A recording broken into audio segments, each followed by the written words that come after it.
are all yours. Well, good morning. Good morning. I'm excited to be here today. A funny fact, this is actually my first time ever in a college classroom. So I've never been in one until today, so that's cool for me to be here. I'm excited about that.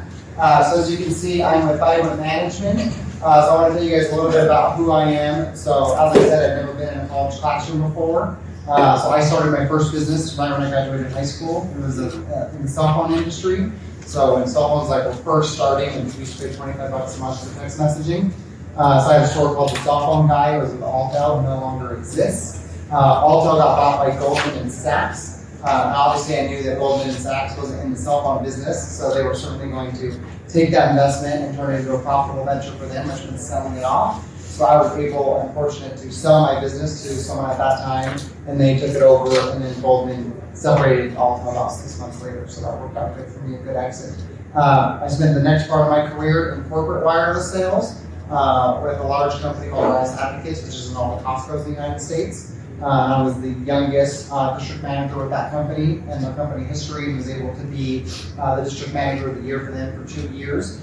And then I was recruited by another wireless company that brought me back to Utah. So I'm not originally from Utah, I grew up in Wyoming, so I was always trying to get out of it. I didn't realize how awesome it was. So I would leave and come back, leave and come back. And now I'm here and I'm in tourism, so I get to really understand how awesome the state is that we live in.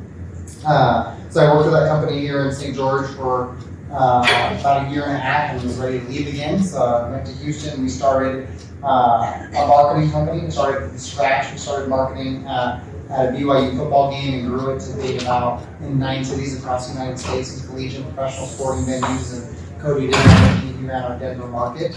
And then I was living in Houston. My wife got pregnant with our second kid. This is right here. This is Cash.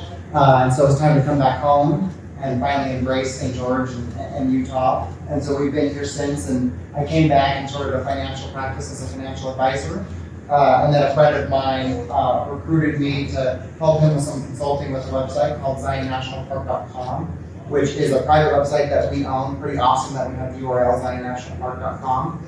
In fact, someone called our store yesterday and said we shouldn't have that URL, but we do. So he's looking for the actual park. But my business partner's father was really creative and really saw a future for what the internet was going to be back in the 80s and bought that URL back when very first could buy URL. So we turned that into a pretty awesome business. I helped get that off the ground, getting other businesses to participate. And really what we're trying to do is get people to stay longer in our areas, because when you have a hotel, what you need is people to stay longer, because it's cheaper for us if we can run an 85% occupancy and have people stay for longer periods of time than turning those rooms over all the time, right? And so our goal was if we could get all of Springdale on this one platform, and people could see there's so much more to do than just come to the national park. Because you'd be shocked at how many people show up at our visitor center that we have in Springdale, and they're like, I've got a couple hours, what should I do? You know, no one would go to Disneyland and say, I've got a couple hours, what should I do? They plan like a 4-day trip, right? And so we want them to do the same things for us. So that's kind of how I got started in tourism, and that was just as a consulting gig.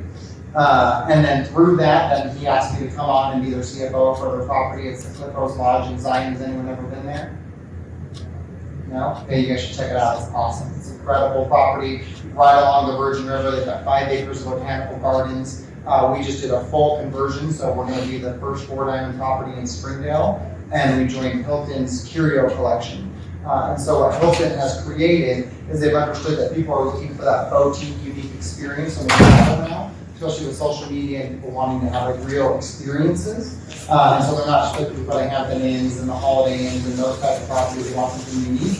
And Hilton didn't want to miss the boat, either did Marriott. So they've created these other brands now where an independent property like ours gets to join in and get the benefits of having a big national flag while still being able to be special in who we are. So we're really excited about that. And then through that, we actually needed a management company because in order to run the hotel, it requires you to have one. So you can either go out and hire a management company or you can create one yourself. So that's what we did. We were actually super fortunate to get approved by Hilton, because that's actually a really hard thing to do, and I really don't know how they approved us, but they did, so we're fortunate to get that. So that's how Vibrant Management was created. We have about 7 businesses in the Springdale area that we manage that are owned and managed by us.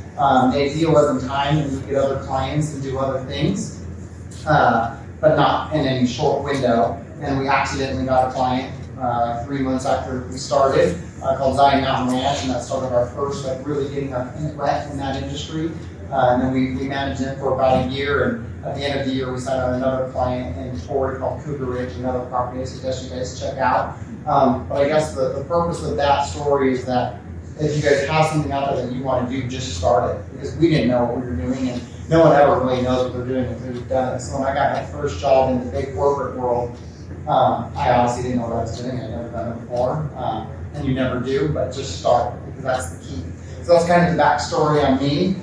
So the reason why I'm here today, how I was able to get into a college classroom for the first time, is because of the Southern Utah Tourism Summit. Did anyone get a chance to attend this? Were you all there at SUU? Yeah. You did? Okay, awesome. What did you think? I loved it. That's great. Anyone else? What did you think? I liked it for the first year that I was in it. What was your favorite part? I was there first just for like the opening conference. Oh, okay. I like how he has it back. Yeah, that's awesome. So we always try and do something special and unique, kind of not just for our culture with the boutique hotels. And so what's unique about this, the reason that we started it is that tourism in Utah, we're known for the greatest snow on earth. And a lot of our, like the majority of our revenue for the state is driven from Salt Lake area, Salt Lake County. And so typically when you go to any of the tourism conferences or when you go to the tourism board meetings, it's predominantly held by people from the Salt Lake area. They're also usually in Salt Lake because that's where they all live, so they put them there because it's easier for them. And so what we realized when we first got into this is like, man, we're the only people from Southern Utah who are here. And so we're just not getting heard of it. We're not getting a voice. We're not getting enough of a part of the pie. So the state's got about a $24 million budget that they get to allocate for the year for everything that they do tourism related. And we just wanted to make sure that we were getting our fair representation. And rightfully so, the Utah Tourism was supporting the people who were supporting them. And so we just really needed to have a larger impact for Southern Utah, and we needed to get together because the problem is what we were all doing is just taking the low-hanging fruit. So we would all talk about Angel's Landing and the Narrows, and then you guys seen like the publicity about overcrowding at the park and things like that. And then you guys get in the park lately. Did any of you raise your hand if you thought it was crowded? When did you go? Oh, I just been like around that last year towards the beginning of the summer. Was it a holiday weekend? No, it wasn't. I just think it was a normal weekend. Okay. But like the wait for the bus took me like I think it was like 3 full trips around get on the bus to finally actually get on the bus, and I had to park like way down. Not even in the park, it was like along the street somewhere that I had to pay for like to get in the bus. Yeah. So it was like, I don't know. I don't think it was like during like the article like when they wrote that it was crowded, but it was just busy at the time that I went. What about you? When did you go? This last summer. And was it a holiday weekend, No, it's just regular. Just for the weekend. And what did you guys go to do? What did you hike? Just go. Just okay, so nothing in particular. I just was tired. Okay, perfect. And how about you? I went last weekend. It was actually pretty busy. Like even to get in the park, like we ate before we went in, and it was like an hour wait at like Oscars. Oh, really? Okay. So last weekend was a holiday weekend because it's a UVA weekend, so that's a busy one. And you went to hike Angel's Landing. So out of the 3 of you, we have one Angel's Landing hiker. What did you go for? What did you go to hike? Narrows. Narrows. Okay. So Angel's Landing, Narrows, holiday weekend. So the problem is what we've created all the excitement about are these 2 hikes. So we're taking 4 million people and we're sticking in one place. So I love to use Disneyland because it's a great analogy, right? So imagine if you went to Disneyland and you didn't know California Adventures existed. You'd be like, what sucks? I want to go to California Adventures too, I don't have time. So we don't really have an overpopulation issue. We don't have too many people going to Zion. We have a distribution issue. So what we're doing is all just setting into the same place. And so there are too many people in those areas because we're not doing a good job of effectively sending all the other places. And there's all these amazing hikes on the east side, and Pull-Off Terrace is amazing. And there's so much more to do in the area, but we don't speak about it because it's hard, right? You may not, if I put an ad out about Pull-Off Terrace, I'm not going to have the same digital success that I'm going to if I put an ad out for Angel's Landing. But if we can all get together and work on that and really raise the tide and make sure that we are getting our rates up for our hotels and we're informing people that there's Jeep tours and there's biking tours, there's all these things you can do in the area, but we need the tour operators to be there, we need the retailers to be there, we need the restaurants to be there, so we really need to create a community. And so my partner and my boss, he's crazy and he is like a visionary. So he's not the guy who makes things happen, he's the guy who thinks for things to happen. And doesn't really understand what it takes to make it happen, so that can get us in trouble sometimes. So in 2018, he said, we got to hold a tourism summit for Southern Utah. I said, okay, I think that's a good idea. He's like, and it's got to be, well, that's going to happen. He's like, well, we have to, because that's when the state can be there, so it has to be. And I was like, I don't think we should do that. He's like, yeah, we have to do it. Like, okay, so we have 55 days to put together our first tourism conference. And generally, every state holds one, private state. The state holds a non-private business like us. So what's unique about us is we operate ZionNationalPark.com, which is generally like a DMO, a destination marketing organization, or state or county ran entity. We also own and operate the Springdale and Zion Canyon Visitor Center, also usually a state or county operation. And then now we put on the tourism conference, which is traditionally a state conference. So every state has one, and the average attendance across the United States is about 242 people. So in our first year, we held in the Electric Theater in St. George, and we had 245 people attend. So we sold out the Electric Theater, which was amazing in only 55 days. And so that was really exciting. Again, yeah, we have something here. And our hope is that through people going in their backyard, that they'll then go to the state conference and get more involved in what the state tourism office is doing. So that way we can get Southern Utah on the map too, and really make sure that we're getting there. And what was awesome is that the last Utah Tourism Board meeting a couple Fridays ago, they finally showed a winter campaign for Southern Utah that the state is doing, which is really exciting because for us in our business, it is very difficult to survive December through February because that's not what our business is. And if you're not doing what it takes in the peak season to prepare yourself for the off-season, it can be very challenging. So, and really that's the best time to go because had the three of you guys go to the park in about a month, then you can have all your stuff, right? So if someone said, you go to Disneyland in November, there's not gonna be any lines, that's when we walk together. So that's kind of the message that we need to get out there. So since not all of you had a chance to go, I'm just gonna show you guys a quick promo video from the conference here at SUU. Say, let's give ourselves a round of applause for being in this industry.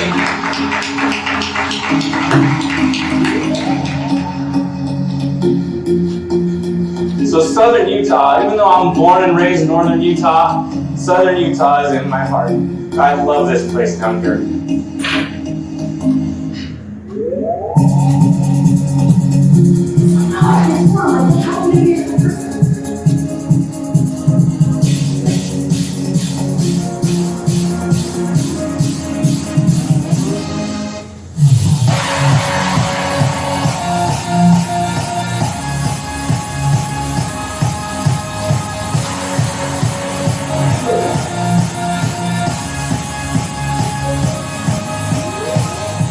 Should have been very excited that you woke up, you have another day to be around some incredible people who love you and support you, and you get to learn how to grow.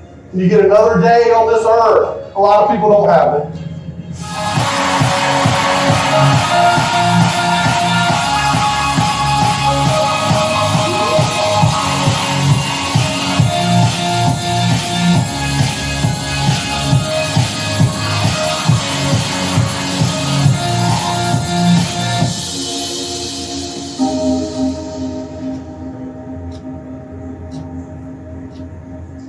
So the cool thing about this that I really want to share with you guys is that, so we had 370 people attend this. So, I mean, that's pretty remarkable. I think, was that one of the most full 100 conference centers ever been, PJ, to your knowledge? I haven't been here long enough to know. Amanda, who ran it, I want to say that she said it was one of the most full that it's ever been, which is just incredible. And for us to have that growth in just our second year. And what's really unique about it is from that now I get to be here and talking to you guys because we got to meet AJ and she was a part of our committee. And so I've only been in tourism for a couple of years, so I'm really not that far ahead of you guys. Like when you guys get in the industry, you'll barely be behind me. But by just being willing to get involved, we've been able to do all of these things that I don't really have any right to be able to do yet, right? Because I'm just so new to the industry, but we are just willing to do it where so many people aren't. So that's really a takeaway that I want you guys to have today is just do it. So if you have an idea that you think is great, just start, because no one else is already doing that thing that you see on social media and they're awesome. They're not really any different. The only difference is they did it. So just start, and by doing that, from doing this, I've been able to be on some podcasts about tourism, I was able to speak at the St. George Economic Summit. So all of these things by just doing it. I'm not a different person than I would have been had I not done this. But if we didn't do it, I wouldn't have these opportunities I have today. So that's really a great takeaway, I think, for you guys. So I want to kind of talk about the structure of tourism in Utah. So raise your hand if you're familiar with the Mighty Five campaign. Awesome. So the Mighty Five campaign was one of the most successful campaigns in U.S. history. It was so successful that they actually turned it off because it was like, oh no, like all are overcrowding and like there's too much and they're now, and kind of caused a problem because it created a bucket list for tourists, right? Because now it's like, man, I don't want to just go to Zion. I want to go to Zion and Capitol Reef, and I want to go to Arches, and I want to go to Canyonlands, and I want to go to Bryce. And so now we're only getting guests for a day, right? Because they were trying to get to ours, and they got to get to the next place. And so our tour operators aren't getting the opportunity, our retailers aren't getting the opportunity, the restaurants aren't getting the opportunity. Because if they come to Springdale, they show up at 2 o'clock in the afternoon, they want to get into the park, then they'll eat one meal, right? Just dinner. They'll take their free meal at the hotel and gone the next day to go to Bryce. And so they're not even getting the chance to really experience what makes us awesome, which means that we don't really get an opportunity to win them back. They're not leaving with any special memory about Springdale, right? And that's one thing that Moab has done that's so great. Like I just went to Moab last weekend. I didn't say I went to Arches. I said I went to Moab.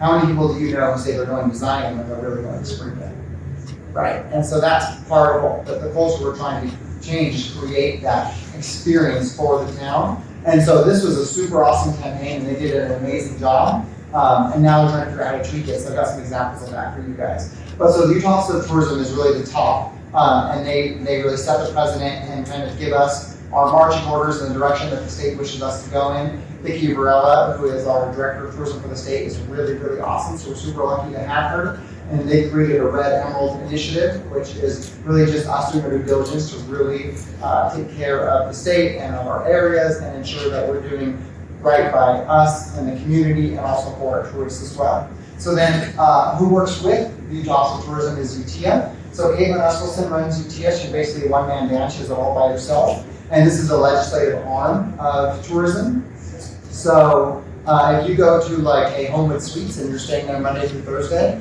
you get 3 free drinks. Or if you stay like Embassy Suites, they have a social hour. Well, the Utah DABC stopped that this year and said, no, you can't do that because of Utah's interesting liquor laws. So obviously for hotels, it's a big issue because if you're a national flag like a Homewood Suites, you kind of have to do that, and now we're in a place where they said they couldn't.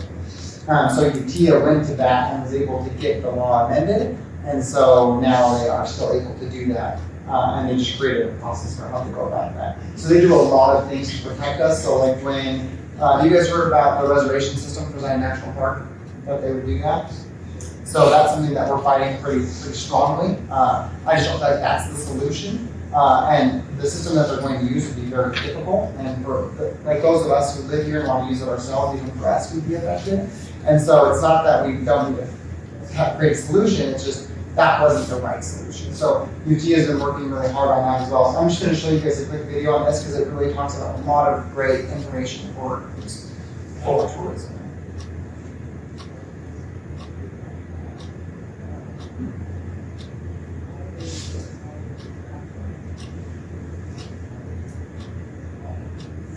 Oh, I lost it.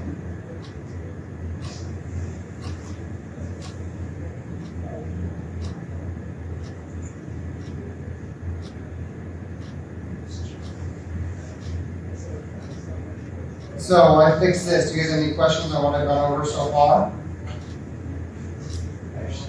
Go ahead. So about the reservation for Zion. Yeah. Like, can you go into more detail about that? I hadn't heard about that. So what they have suggested was that they would create a reservation system. So in order to enter the park, you'd have to have a reservation just like you would at a hotel. And then there would be a limit on on how many people could get a reservation. And so the scary thing with that is some of the limits that they talked about were really low, like as low as 2 million people, where we had 4.5 million people visit the park just the year previous. So if you figure that every consumer spends at least $100, that's a very fair number. So what happens if we take 2.5 million people out of the equation? That's $250 million of economic impact that we would hit. We wouldn't be able to sustain it, right? And all the banks that have lended on all these hotels, and the banks would lend it on restaurants and all these jobs. I mean, it would really cripple the economy because our economy is so based on tourism, especially in Southern Utah. We really thrive off of it. And so the park has been working really diligently on getting that, and then also the private sector has been working really hard on preventing it. Not saying that we don't need a solution, but let's work together through the park and private to make sure we can find a solution that really makes sense for everyone. Right, because we understand we do need to make changes because, like, as you guys talking, you have a great experience. So it's not that it's fine. Let's just leave it the way it is. Let's work together and find a solution that works.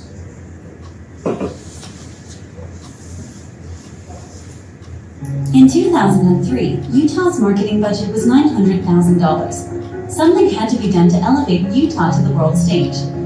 The Utah Tourism Industry Association and Utah Office of Tourism brought key stakeholders together, including destination marketing organizations, convention and visitors bureaus, hoteliers, restaurants, car rental agencies, guides and outfitters, the snow sports industry, and key legislators.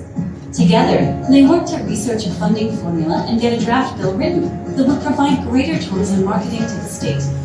In 2005, during the first special session, funding for tourism passed, and the Tourism Marketing Performance Fund, or TMPF, was born. The next year, the Utah Life Elevated brand was launched. Since the TMPF's inception, it hasn't necessarily been smooth sailing. We hit the Great Recession, which halted the momentum. But in 2014, UTIA partnered to amend the TMPF legislation to account for the recession and put us back on track. Today, the TMPF is over $20 million. But that's not all. UTIA has worked on many tourism-related issues over the years. Transient room tax funding and allocation, alcohol policy, even federal issues, including national parks. So when we talk about the Utah economy, tourism is a major economic driver. $250 million in direct sales tax to the state's general fund, $70 million in gas taxes for transportation and infrastructure, $100 million to education from tourism employment income tax, $1,212 in annual household tax relief. The big question, are you a member of UTIA? And if not, why? So that gives you some really great information about how plans got evolved. So it's crazy to think in 2003, we only had a budget of $900,000. So to put that in perspective, at the last board meeting, we just approved a $640,000 spend just to update the website. We're only talking 13 years ago, right? That was $900,000 was our entire budget to the world. And now we're going to spend $640,000 on just updating the website, which there's a lot of mixed results. The board was really split on that. They ended up deciding, I think, that we probably overpaid, but I'm not an expert, so what am I to say? So that really puts in perspective now. Our budget's $24 million currently, and that's what they get from the state. But then, so they talked about TRT, that's transient room tax. So whenever you guys stay in a room, you pay all your sales taxes. TRT gets to go back into tourism. So every county gets that TRT money. So someone like Kane County, they're really fortunate because Amangiri happens to be in Kane County. So that works out really well for them. And Amangiri doesn't want Kane County to talk about it. So they just get a bunch of TRT money, which is great. So some of the things that UTIA does is that because there's all this money from TRT, especially in southern Utah, sometimes they want to go, the government wants to go after that money, like build roads or do certain things. And so UTIA is trying to protect that TRT money for us so that way we can reinvest it back in tourism so we can continue to build our business. So when you look at the global relationship of tourism, so the biggest is of course Utah Office of Tourism. UTIA is really almost a partner of theirs, they just do two different things. And then you've got your DMOs, which is your Destination Marketing Organization. So for like us in St. George, we just rebranded ours. It was the Washington County Tourism Convention Office. It's now Greater Zion. And then you've got the private sector, who would be us and the role that we have. And then those other levels would be convention offices, tourism bureaus, hoteliers, retailers, tour operators, all of those. So that's kind of how our overall tourism picture looks and how we all work together. And the problem is we don't necessarily do a great job when we're working together, and that's what we're trying to do better at. Another interesting perspective is that when our budget was $900,000 in 2003, Colorado's was $30 million. So that really puts in perspective in what we had to do and the fight we've had to fight. And we're doing a really great job. I mean, Utah really is killing it. So I've got some numbers for you guys to share. So these are all updates from Utah Office of Tourism conference that was in Logan in September. So our international traffic to the state is down. And so we felt it in our business is certainly down. It doesn't help the publicity about the parks. And then the second thing is that because we have seen so much success with the Mighty Five, Utah Office of Tourism started talking about the road to Mighty. So because all those other places that weren't the Mighty Five are left out. And so they've done a really good job of reboosting business for them. But of course, we've seen the impact of that. So overall, we're down 0.8%. So about $7 million. And then you can see our largest loss so far is South Korea. China, of course, there's a lot of stuff going on between the United States and China. So I think we'll continue to see that. Even like they're not broadcasting NBA games now over there. So it's just like, we just can't seem to get it right with them. And then Japan was really low as well. We actually I went to Singapore in May to go to ILTM, which is the International Luxury Trade Market. So we can go over to Asia to try and get some of that really high-end luxury traffic and bring it back to Southern Utah. So we're excited. We've got someone coming from India in December, so it's like the first success of that. So we're looking forward to what that can do for us because we want to get all the areas that are kind of underdeveloped. And then this is ADR. Does anyone know what ADR is? All know what ADR is. Yes, that's right. So ADR is really important. It's not the only measure because if I have 100 rooms and I sell one room for $500, my ADR would be $500, but all my other rooms are empty, so it wouldn't really matter. So ADR has a lot of value, but RevPAR is really more important. Makes your revenue per available room, so you can understand what was left on the table. But ADR is a measure for the county is really interesting. So you can see in the red are leading counties. Again, Kane County is leading because they have Onigiri. So that's a nice little boost for them. Washington County is at 108, but Springdale was at 181. So that's the lift there. And then so you kind of just get a feel for where that is. Public, of course, Lost Action Summit, where they've got all the ski resorts, they do really well. Put that in perspective, like our average for our property, we want to be at a $300 ADR, so significantly above really where the state is at. And then I'll show you guys some of the year-over-year comparisons. So this is some of the change in ADR in select counties. So Garfield, San Juan, and Wayne, they were up. We do have a property that we manage in Wayne County, Cougar Ridge, and they're up about 54% year-over-year. But that is really just a reflection of what they weren't doing in the past and what we're doing now, not so much the industry. And then, of course, Grand is up as well. Kane, again, our theory is awesome. Salt Lake, almost flat. Sun is up a little bit about. And then this is interesting because Washington County is down. Does anyone have an idea of why Washington County would be down year-over-year? Any thoughts? What about you? What do you think? What would be a reason that our ADR would be down? Me? Yeah, you. Talking about in Washington or overall? Just in Washington County. So we're one of the only counties that's really down year-over-year. I don't know. What could contribute to that? What do you think? Maybe people hear that Washington County is growing so much, like in population, so it just is less appealing to them because they don't want to go where all the people are. Sure. Okay. Good guess. Maybe. What about you? What do you think? Just thinking of Sure. That's true. So what we're seeing is, so Washington County, St. George is the fastest growing metropolitan city in the United States right now, right? Utah's the #1 economy in the United States right now, and Washington County is the #1 economy. No, I think it is maybe #1 in the state. So what's happening is there's a lot of money right now. A lot of money in the county. So what are we doing? We're building. So we've got all of these hotels, so we've overbuilt. We have way too much inventory for what we need. But the problem is that a group can go and build 5 hotels.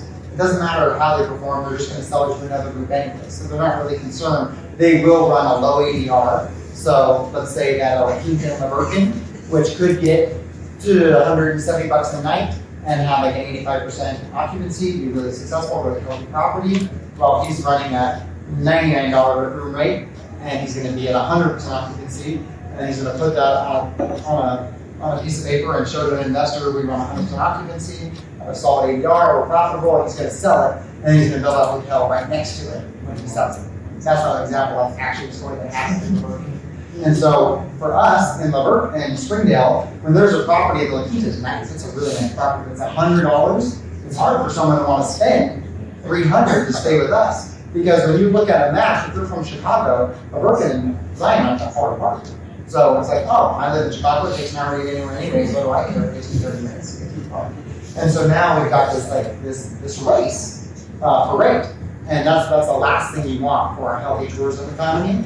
And so Hurricane, especially because Hurricane is owned by a unique family that they all own a lot of hotels, and so they're all kind of like playing this game with each other, where they're just jumping the rates down, and so then that's forcing Springdale properties to like, oh no, especially as we get into the winter, if they don't have the cash reserves that are necessary, then they got to play that game too. So everyone's rates are dropping. So really, and most banks right now won't lend on properties. So even for us, we've been in business for 31 years. We had only banked with one institution for that entire time. We told them we're going to do a renovations. It's a $10 million project. They okayed it. The morning that my business partner and I were sitting from the Chinese consulate in LA to fly to China to get our furniture, they told us they weren't going to do it.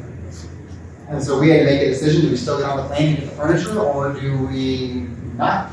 And we'd already demolished the building, so we were kind of in a bad spot. So I told Brad, I said, look, we'll put together a bank SIP, we'll get it funded, we gotta go. So we went to China, we convinced the furniture maker, Steve Midman, he makes all the furniture for all the wind properties, he does all these temples actually, does all mostly 400 and 500 properties. We convinced him on a handshake deal to make us $1 million of furniture with us not having any money to buy it. Luckily, we did find an institution that lended to us, but it wasn't easy, because most banks now are also concerned about being over leveraged on all these properties. And if a reservation system did happen, then we're really in trouble. So that's what you're seeing there in Washington County. So that's something we're working really hard on. If you have the money, there's a property in Moab, Sorrel River Ranch. Anyone ever heard of that?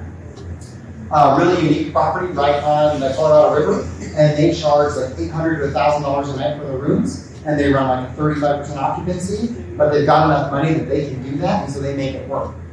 Someone like ourselves, we could probably get $800 a room, but it's really scary for us to try and make that leap and just do it, because you don't really know what's going to happen. So ADR is something that we have to watch really consistently and see what all of our competitors are doing. Something else that needs to be mentioned is these are short-term rentals. So this is 2015, June, and this is May 2019. That inventory is out of control, and this is only Washington County, that's it.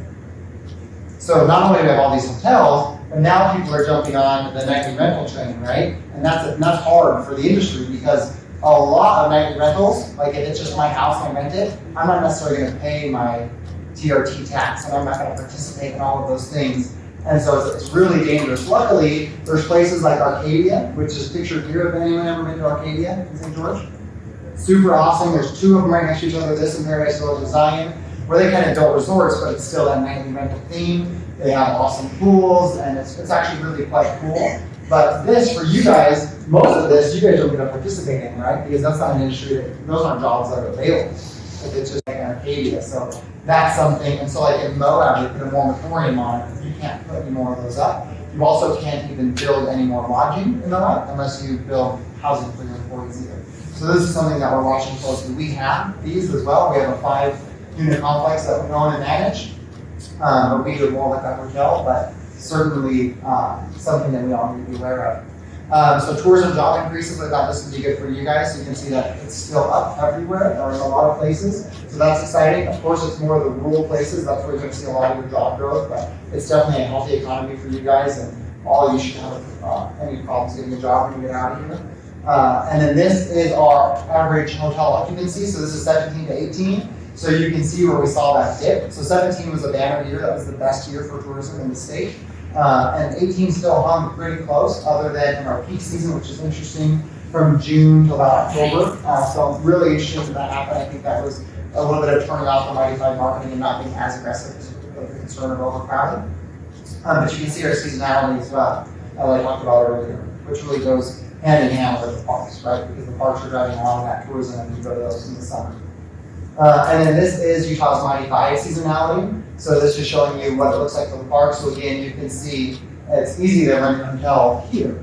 It's very challenging to rent a hotel here. And so like for our property, we're trying to focus on corporate retreats. So that way we can, because they usually don't come either at the end of the year or the beginning of the year. So we're trying to get buyouts. So for us, it's $50,000 to buy our property for 2 days. And so if we just get a couple of those a month in the off season, then we're going to be able to insulate our business. And it's really not about the park at that point, it's about us and about our property.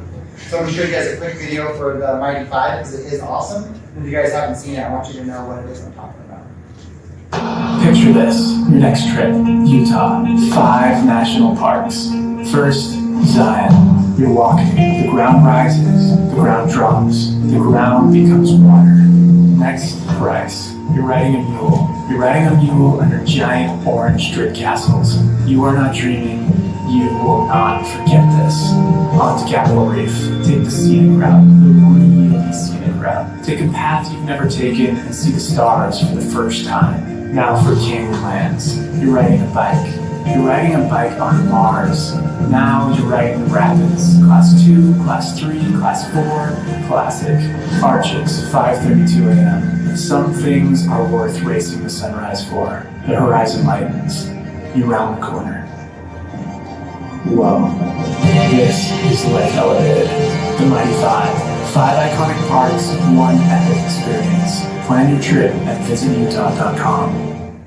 So they really do an awesome job with that. I talked about earlier that I'm not from Utah originally, and I'm not sure going to these board meetings and watching all the videos the state does. I call my wife and say, oh my gosh, oh, this is awesome. I had no idea, it's so cool. So I really found like a love for it. And I actually took my family, we visited all the parks this year, and that was an awesome experience with my wife and my kids. And we did the Mesa Arch on Sunday, saw the sunrise come up. Truly incredible, like absolutely worth doing. These are the Road to Mighty campaigns. I'm just going to show you one because I went a little bit long. But this is the new campaign they did to get people to go to all the other places besides the national parks. Here, in places less known, between Utah's 5 national parks, there are moments that surprise you. Between generations and between friends. Somewhere between what you expected and what you never imagined. Start planning at visitutah.com. So where that big waterfall is, over Half Creek Falls, it's between Bryce and Boulder. I highly suggest you guys go do that hike. It's about 6 miles round trip, and it's incredible. My favorite hike that I did this summer. So these campaigns are really awesome as well, and they did a really great job talking about that there's so much more to do in Utah. So the state is doing on a large level what we're trying to do on a small level, talking about that there's so much more to do in Zion than just go hiking with Zion in the Narrows, right? I was going to show you guys a video about Ogden too, because the state does a great job. I've really talked about the parks mostly, because that's really where I spend all of my time. So I won't show this to you now since I ran over. But if you guys go to like Visit Utah's YouTube page, they have all these awesome videos about their metropolitan experiences too. There's a really interesting one on coffee and chocolate from Salt Lake. So I highly recommend that you guys check that out. But that's it for me. I've got my contact information on here for you guys. So feel free to reach out if you guys have any questions or are interested in anything in the industry or you want to come see what it's like. We're readily available. That's our team. So that's Hydrant Management right there. We're a small team. We try to have a lot of fun. So any questions that you guys have, anything that I can answer for you? Somebody has to have a question. Okay, I do have another one. Okay. So I've never heard, like, you mentioned like the 4 diamond or 5 diamond properties. I had never heard of that term before, like what that means. So typically a like a Holiday Inn, a Hampton Inn, those are all just 3-star, 3 diamond. That's like your regular limited service property. And then once you get to 4 diamond, then you're in full service. So that means you're going to have a restaurant that's open 24 hours a day, or not 24 hours a day, but for 3 meals a day. You're going to have more amenities, like potentially a spa, a concierge. So I'm trying to think of some other brands, like a Waldorf Astoria, if you guys have heard of that. That would be like right between 4 and 5 diamond. The Conrad would be 5 diamond. So Marriott's 4 diamond program is their autograph. So St. George is building an autograph hotel that Avenir, which is in downtown St. George. So that's their first 4 diamond for the area. And then we're with the Curio Collection at Hilton. And because Hilton has had so much success in Marriott with these new boutique properties that allow the properties to be the hero, they created another brand called LXR, which is now for boutique, like 5 diamond properties to be a part of Hilton's brand without having to be Hilton. So AAA goes and rates properties, and so it's a AAA rating.